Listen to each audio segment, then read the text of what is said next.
कि मुख्यमंत्री निकले अपने हवा महल से, अपने शीश महल से बाहर आए और आकर देखें कि भैया जहरीली शराब से पीड़ित परिवारों का क्या हाल हो रहा है, जिनकी मृत्यु हुई। आप बोलते हैं महिला के लिए आपने कानून बनाया, आज अगर कोई रो रहा है तो महिलाएं रो रही हैं। किसी ने अपना पति खोया, बेटा खोया, भाई खोया और बाकी की महिलाएं इस डर में जीवन बिता रही हैं कि पता नहीं कब किसके परिवार में क्या घटना घट जाएगी।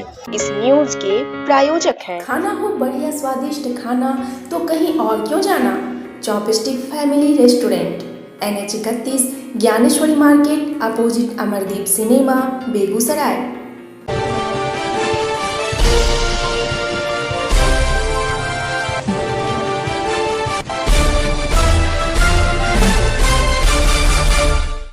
बिहार में बह रही है जहरीली शराब की नदियां। जहरीली शराब से हुई मौतें मौत नहीं हत्या है और इसका जिम्मेदार हवा महल में रहने वाले बिहार के मुखिया नीतीश कुमार हैं। हिजाब मामले पर हो रही है राजनीति, शिक्षण संस्थानों में लागू होने चाहिए ड्रेस कोड, ऐसे ही कुछ सवालों पर लोक जनशक्ति पार्टी के राष्ट्रीय अध्यक्ष सह जमुई से लोकसभा सांसद चिराग पासवान ने बड़ी ही बेबाकी से अपनी राय को साझा किया। दरअसल पटना में विशाल प्रदर्शन के बाद बुधवार को चिराग पासवान कई निजी और पारिवारिक कार्यक्रमों में शामिल होने बेगूसराय पहुंचे तो गर्मजोशी से जहां चिराग पासवान का स्वागत हुआ, वहीं उनके बिहार बचाओ अभियान की सराहना भी की गई। पारिवारिक समारोह में शिरकत करने बेगूसराय के वाजिदपुर पहुंचे चिराग पासवान कर्नाटक में चल रहे हिजाब मामले पर मीडिया से बात करते हुए कहा कि शिक्षण संस्थानों में ड्रेस कोड ही लागू होना चाहिए। भाई ये विषय ऐसा है जिसपे जितनी गंभीरता से और जितनी संवेदनशीलता से राजनीतिक बयानबाजी हो उतना जरूरी है। ये ऐसा विषय है जिसपे राजनीतिक लाभ के लिए अगर कोई बयानबाजी करता है तो वो गलत है। पहले तथ्यों का सामने आना जरूरी है, जानकारी का आना जरूरी है कि क्या हिजाब पर पाबंदी रातों रात लगाई गई। हम सब स्कूल से पढ़े लिखे हैं, ड्रेस कोड को हम लोग जानते हैं। भारतीय सेना में भी अगर आप जाएं वहां पर भी ड्रेस कोड होता है। ड्रेस कोड का पालन हर एक जगह किया जाता है, पर यह बात जानना जरूरी है कि क्या रातों रात ये आदेश दे दिए गए कि भैया आज से ये ड्रेस कोड लागू होता है, कल से आप लोग हिजाब नहीं पहनेंगे।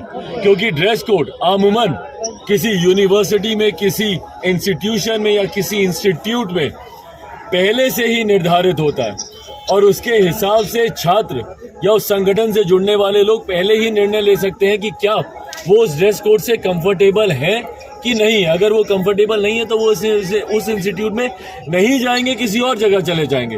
पर अगर ये रातों रात अगर ये फैसला लिया गया है और ये रातों रात हिजाब पे पाबंदी लगाई गई है तो ये भी गलत है। पर अगर पहले से उस इंस्टीट्यूट की परंपरा रही है और उसका एक अपना ड्रेस कोड रहा है तो उसके बाद राजनीतिक लाभ नुकसान के लिए, क्योंकि 5 राज्यों में चुनाव चल रहा है और ये कुछ लोगों को सूट करता है कि भैया हिंदू मुस्लिम को लड़ाओ और अपना अपना वोट बैंक साधो। अगर ये वोट बैंक की राजनीति है तो ये बहुत गलत है। बिहार में जारी शराबबंदी पर चिराग पासवान ने कहा कि शराबबंदी पूरी तरह से विफल है। मुख्यमंत्री की जिद के कारण अव्यवस्थित शराबबंदी के कारण महिलाओं की मांग उजड़ रही है।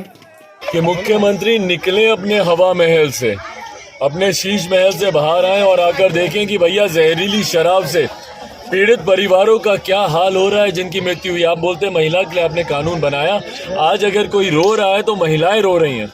किसी ने अपना पति खोया, बेटा खोया, भाई खोया और बाकी की महिलाएं इस डर में जीवन बिता रही हैं कि पता नहीं कब किसके परिवार में क्या घटना घट जाएगी। हकीकत तो है भैया, जो आपने बोला शराब की नदियां बह रही हैं, होम डिलीवरी हो रही है शराब की। जहरीली शराब के ठेकेदारों ने जिले में ही नहीं पंचायत में अपनी जड़ें जमा ली हैं। खुलेआम शराब की बिक्री हो रही है और उस पर मुख्यमंत्री नीतीश कुमार जी सोचते हैं कि भैया बंद कमरे में एक शपथ पढ़वा देंगे तो शराबबंदी कानून लागू हो जाएगा। आजकल उनको शराबबंदी के अलावा कुछ दिखता नहीं। बिहार में किसी और समस्या का वो जिक्र करते नहीं, पर शर्म की बात यह है कि इतना करने के बाद भी शराब बिकनी बिहार में बंद नहीं हो रही है। पूरी विफलता का जिम्मेदार सिर्फ और सिर्फ मुख्यमंत्री नीतीश कुमार है। और जितनी मौतें हुई हैं, और उनको मैं मौतें नहीं हत्याएं मानता हूँ, जो कि मुख्यमंत्री नीतीश कुमार की गैर व्यवस्था की वजह से हुई हैं, उन हत्याओं के जिम्मेदार मुख्यमंत्री नीतीश कुमार। बिहार को विशेष राज्य के दर्जे की मांग को चिराग पासवान ने मुख्यमंत्री का झुनझुना बताया और कहा कि ये सिर्फ जनता को ठगने का काम करते हैं।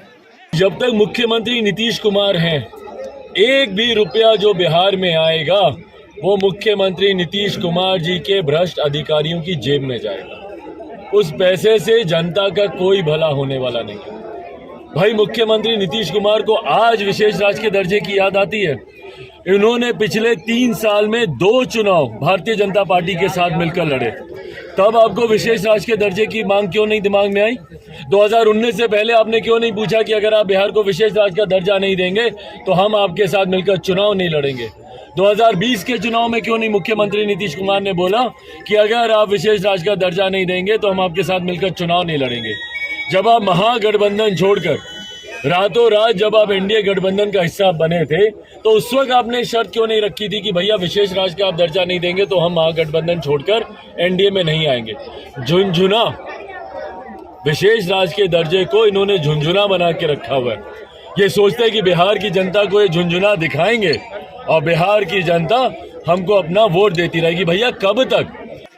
संगीतकार बप्पी लहरी के निधन पर संवेदना प्रकट करते हुए चिराग पासवान ने कहा कि बिहार में अब अपने हक हकूक की आवाज़ उठाओगे तो सरकार की लाठी और आंसू गैस के गोले खाने पड़ेंगे। इसमें कोई ताज्जुब आश्चर्य की बात किसी को होनी नहीं चाहिए। मुख्यमंत्री नीतीश कुमार जी को सिर्फ एक ही रास्ता आता है, वो है लाठी चलाना। जब शिक्षक आवाज़ उठाते हैं अपने उचित अधिकारों को लेकर तो उन पर लाठियां चलाई जाती हैं। जब छात्र अपनी आवाज़ उठाते हैं तो उन पर लाठियां चलाई जाती हैं। अभ्यर्थी अपनी आवाज़ उठाते हैं तो उन पर लाठियां चलाई जाती हैं। हाल फिलहाल में आप लोगों ने देखा होगा, निरंतरता में आरआरबी एनटीपीसी के छात्र हों, उन पर लाठियां चलाई गई। एसटीईटी के छात्र निरंतरता में अपनी मांगों को लेकर प्रदर्शन कर रहे हैं, उन पर लाठियां चलाई जाती हैं। 19 लाख रोजगार का वादा कर ये सरकार आई थी। आज अगर इन्होंने 19 आदमियों को भी रोजगार दिया होगा तो बहुत बड़ी बात होगी। तो मुख्यमंत्री नीतीश कुमार जी बिहार की जनता की आवाज़ को दबाने के लिए, उनके अधिकारों को रौंदने के लिए निरंतरता में लाठीचार्ज करवाने का काम करते। कल हम लोग तमाम इन मांगों को लेकर ही सड़क पर उतरे थे। भले वो रोजगार से जुड़ा हुआ विषय हो या बालिका सुधार गृह में जिस तरीके से छोटी छोटी बच्चियों के साथ उनको देह व्यापार में घसीटा जाता है। और दुख की बात तो तब है कि वो जिस इंचार्ज का नाम लेती हैं उनको 24 घंटे के भीतर ही आप क्लीन चिट दे देते हैं।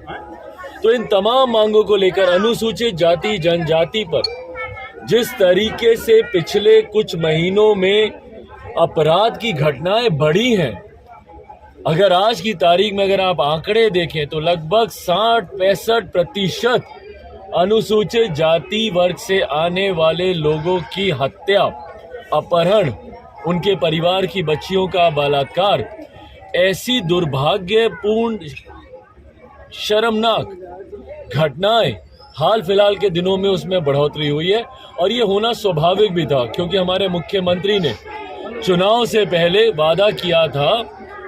और सोचिए, एक गृह मंत्री जो प्रदेश के मुख्यमंत्री हैं, उनकी सोच में हत्या जैसा शब्द आता भी कैसे है?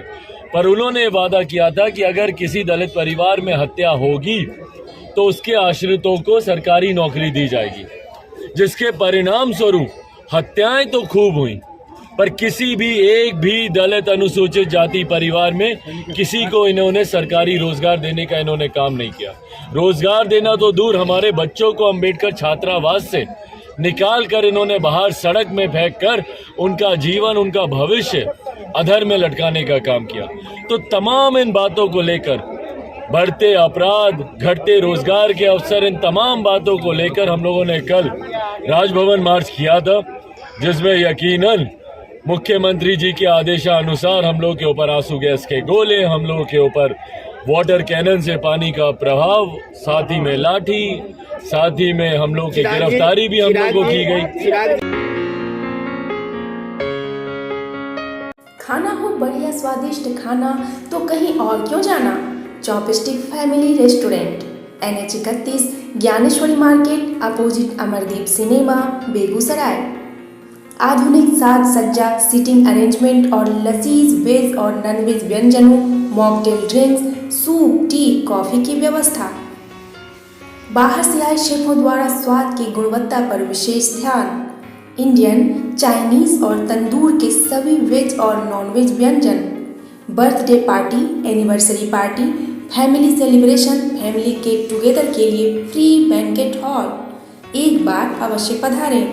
Chopstick family restaurant, NH 31, Amardeep cinema hall के ठीक opposite, Gyaneshwari market, first floor, Begusarai.